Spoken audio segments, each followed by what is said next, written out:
Hey, how's it going? I want to talk about a book called Blindsight by Peter Watts. Okay, he's a Canadian author, and this book came out in 2006, published by Tor Publishing, who I'm sure a lot of you folks know from their fantasy and science fiction works. This is a hard science fiction novel by Peter Watts. So, what hard science fiction means is it's essentially concerned with scientific accuracy for the most part. Hard science fiction novels are generally written by former physicists or current or former physicists or biologists or physicians. Not always. I don't actually know what Watts's background is, but regardless, that's the basic thing. And this book is, to boil it down, and this is a recommendation, not so much as a review. This is one of the best books I've read this year, and I have mentioned it on this channel, but it's one of the books I just think about the most because of how intellectually stimulating it is.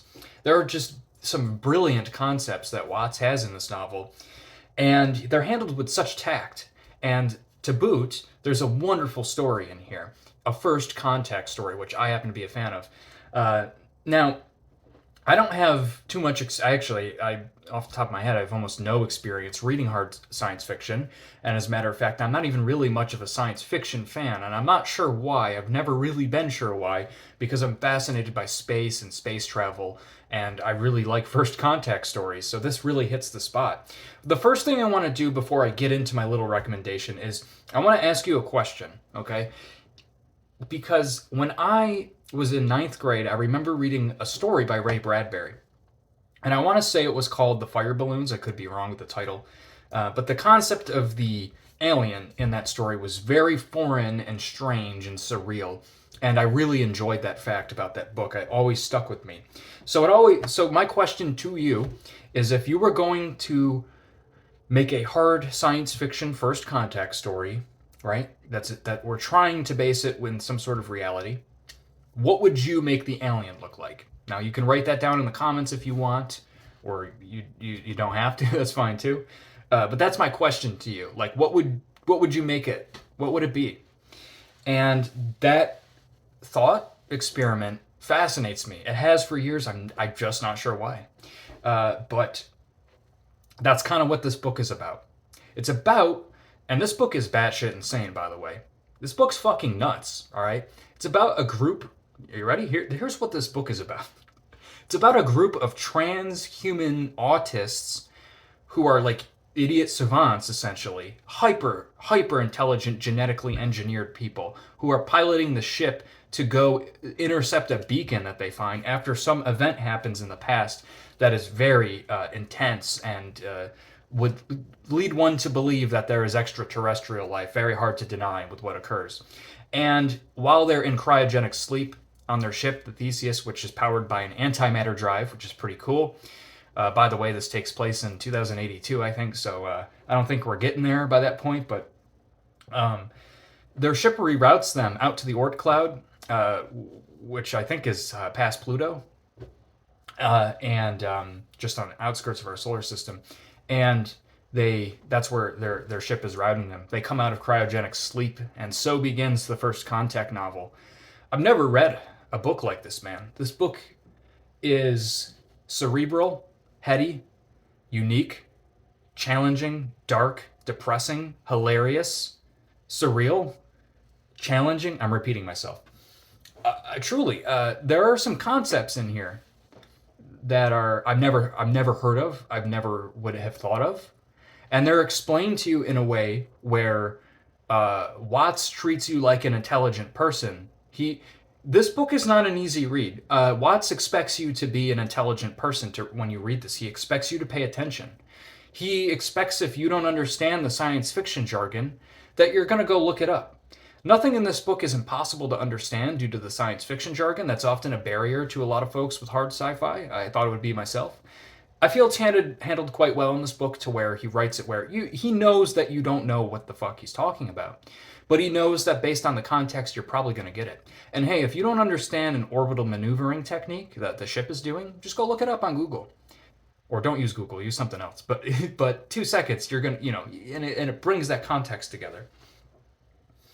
So I don't want to say he holds your hand throughout this book, but he definitely handles it in a way where it's accessible, but you don't ever get the full picture, and it's not handed to you on a silver platter. The best way I could describe the way this book feels, as some folks have complained about it being inaccessible and difficult to understand. It's as if Watts is guiding you by the hand through the book blindfolded. Blindness is quite a big plot point in this book. It's quite a big theme. That's what the book felt like to me, okay? I don't think it's as inaccessible as people make it out to be. I don't know what you've heard of this, but I often, before I read it, people said, well, I actually saw one person say it should be called, or they said blindsight. It's called that because I'm blind to the plot. No, it's not that hard, but definitely feels like you're lacking context for things at times, especially in the first parts of the book. It does get easier as it goes on. Just like I know we're doing this, and this person's here, but why is this person here now? And then you kind of sometimes lose track of like what's going on. But then when it gets into the grit of things, you start to understand. It starts to make sense. There are so many good scenes in here, man. The characters in this book, whew, man, they're wild. They're wild characters. Okay, they're very clinical. If you don't like clinical, cold, monotone characters, I already explained what they're like. You get these wonderful scenes, man. Like, just if this book was a regular ass science fiction novel and didn't go the hard sci-fi route, I truly feel like it would still be a home run. Some of the scenes in here, and it's one of my very few criticisms of this novel is that it devolves a little bit at times into what I would describe as just regular science fiction or soft science fiction. A little bit, it kind of feels action-like in some of its scenes.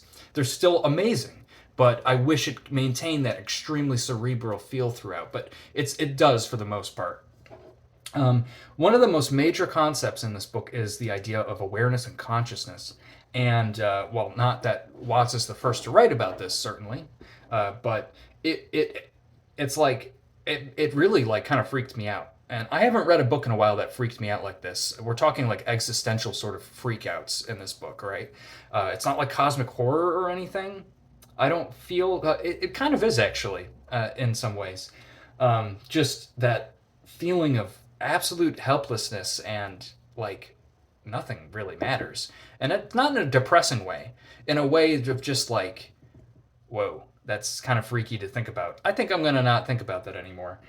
So yeah, I'm kind of rambling, and it feels like a little bit like this is probably the worst review of Blindsight on you. This book is very like smart and intelligent. You can tell reading it, and like all the reviews of this on YouTube are from like really brilliant minds. So I don't really know what I'm talking about, but that's kind of how the book is, though. It's kind of like a part of it. I just wanted to recommend this to you folks that watch me. If you're here for the first time, welcome. Just because it's very just so smart and weird and cool, and what a mind to think of things like this, and it makes you think, and there are funny moments, and it's a little bit scary at times too. Some people call this a horror novel. It kind of is at times. There are some very kind of frightening moments in it. It's just a good ass book. So I wanted to get this out there and let you folks know about it. That's basically it, man. Check out Blindsight. I think the less you know about it, the better. And if you're finding it difficult to read at the beginning, I'd say stick through it for at least 75 to 80 pages. Just try to stick through it. It really does open up. And after there, if you don't like it, whatever, you know. That's about it. What I'm reading right now, I'm reading Norwood by Charles Portis. Here's my Library of America collection. It's really funny. I'm also reading a book called House of Windows by John Langan. You probably know him for The Fisherman. It's a good book, really cool gothic book. I was reading Freedom by Jonathan Franzen, but I DNF'd it. It didn't click with me. Maybe I'll pick it up later. Anyways, peace out. Have a great day. Stay warm or cold, wherever the hell you are. Peace.